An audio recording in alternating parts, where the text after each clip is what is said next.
ఇలా MA party ఇలా దోబుతున్నా ఇలా ఎంఏ పార్టీ ఏమంటుంది? అన్న వేణు అన్న కాంగ్రెస్ పార్టీ అట, తమ్ముడేమో టీఆర్ఎస్ పార్టీ అట. అన్న వేణు అన్న వైకే రేవంత్ రెడ్డి కలిసిడు.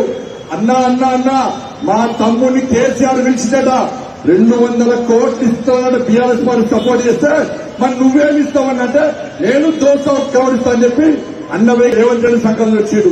ఇలా తమ్ముడు కేసీఆర్ దగ్గరికి పోయాడు.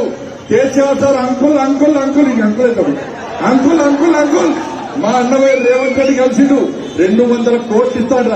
వారిచ్చింది నేను ఇస్తా అని చెప్పి ఈడ దోషం కరెక్ట్, ఆడ దోషం కరెక్ట్. ఈ ఎంఏ పార్టీ యూత్ కూడా చివరసలు ఇలా వేలం వేసి ఎంఏ పార్టీ పతంగా ఎగిరేస్తున్నారు.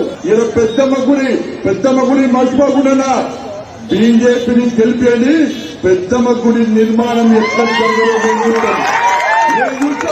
అదే కాంగ్రెస్ పార్టీ గెలిపిస్తే ఆ పెద్దమ్మ గుడికి సంబంధించిన 11 ఎకరాలు ఎంఏ పార్టీకి రాసేయడానికి ముందస్తు అగ్రిమెంట్ జరిగిందన్న విషయాన్ని ప్లీజ్ నియోజకవర్గం గుర్తించుకోవాలి. అందుకే భారతీయ జనతా పార్టీని గెలిపించండి.